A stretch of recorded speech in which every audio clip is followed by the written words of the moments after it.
Yeah. Oh, that's true. So are you saying that when the baby is born, it's already gonna know what to do? No. That's what you said with Frankenstein. He was Add just emotions, created, no. and he already knows how he feels and already knows what to do. Can't speak. He knew of his feelings. He just didn't know how to use them. So a baby is the same way. You have a baby.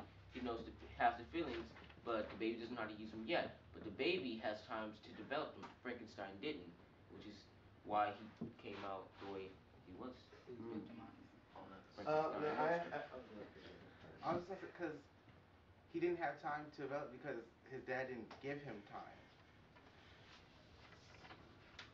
I really don't know what Chris said. His dad did not give him time because right when Frankenstein was created, his dad ran out in horror, shrieking down the street, and Frankenstein ventured off to God knows where, and was left alone.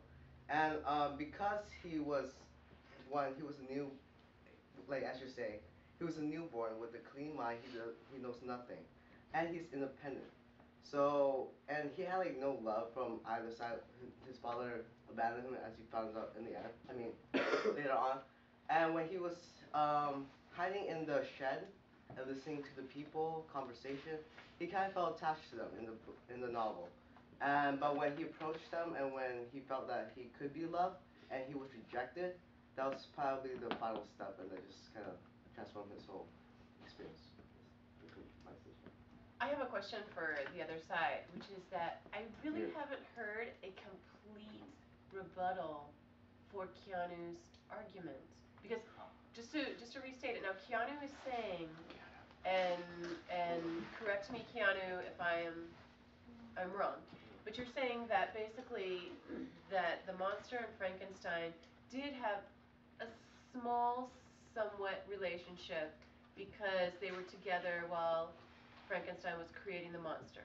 Well, to add on to that, in the text right here in the summary, it says right here, he pursues a study in the chemistry lab and in dissecting rooms and morgues, gathering material for his experiment to make a creature from a discarded corpse, perhaps one like himself.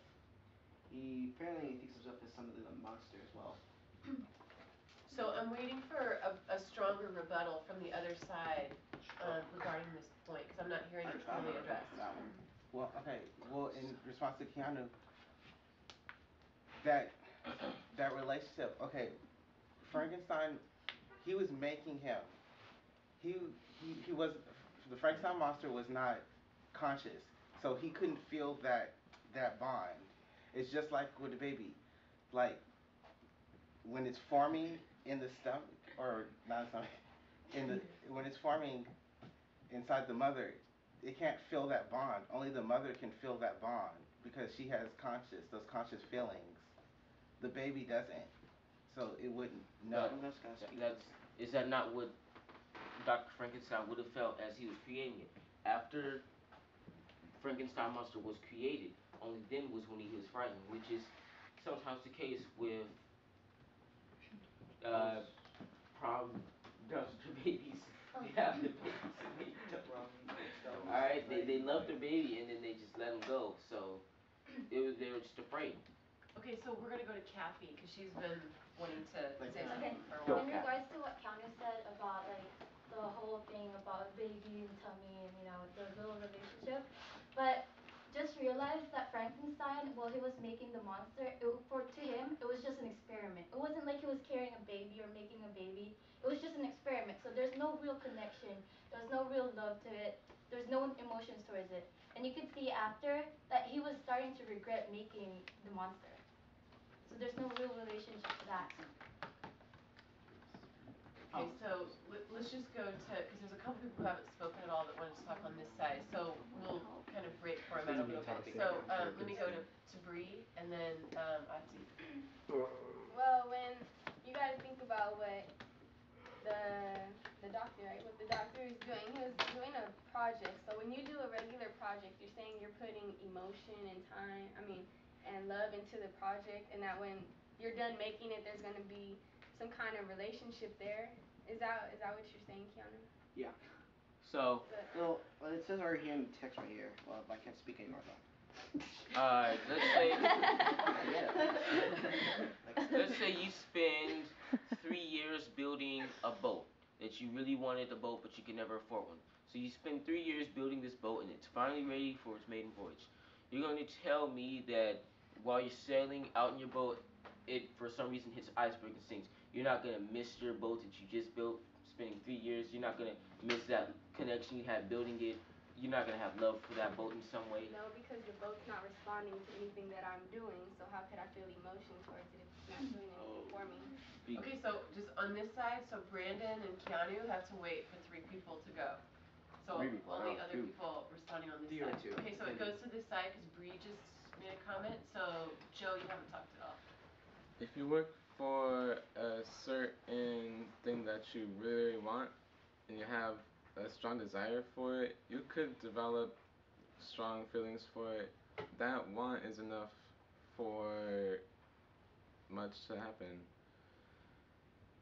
What Brennan said about building a boat, it's completely like it could totally happen, you know. If it sinks, you're totally gonna be depressed about it, whatever.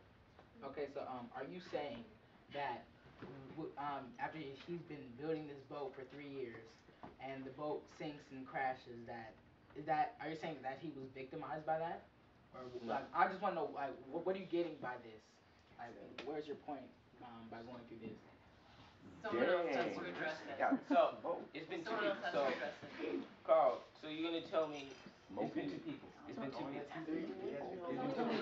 Wait, can you ask a question to somebody that can't answer? Alright, fine. Is that like Alright, is that supposed to be speaking? Can only Brandon answer it? Alright, action. I ain't being your No, do it. Brandon, do it. Do it. Brandon, go ahead. Go ahead and answer it. But then, actually, you can respond to that quickly. But then I'm gonna say over here, I'm getting on this side that actually my question is because we're kind of digressing. Yeah. People, we are definitely. our statement again, people who are victimized become people who victimize others, okay? Again, bringing it back, okay, all of this, you know, has started because we're talking about Frankenstein. And does he actually, is he sort of like caused to victimize others because he was victimized, okay? So let's bring it back to that and move away from the boat. So, Joe, let's start off with a different argument. Alright, so let's say as a child I was never victimized. I faced no trauma, but I could develop into a person that wants to victimize others. I could become a pedophile or whatever. Yes, right. Just because I don't have to face trauma or humiliation or anything. I could just want it. Kylie? The argument is that people who victimize are people who victimize others. Not that if you're not victimized, you're going to victimize others. So that's not sticking to the argument of the topic. No. Okay, so Jonathan and then Otzi's going to be next. Well, Joe brought up a good point, even though Kylie's trying to refute that people who are victimized become people who victimize others. But what Joe said really does relate to that, because it's saying that people who are victimized victimize others, but still people who aren't victimized can still end up victimizing others. So you don't always have to be victimized to victimize somebody else. Did I lose someone? People victimize people because they were victimized. In the movie Frankenstein destroyed a female creature friend of the monster, and the monster and he said, "You can bless my other passions, but revenge remains." Like it take us monster was victimized, so he has to take revenge on Frankenstein. So it shows that people victimize people because they were victimized. What? Oh my, can't talk anymore. Can I talk to this? Samantha. But it's not like he's going out and killing any random person for his own, like, to feel good inside himself. He's getting revenge on the person that victimized him. He's not just gonna go to your door and attack you because he wants to feel better about himself. Oh, dude, I can imagine that. Okay, Matt.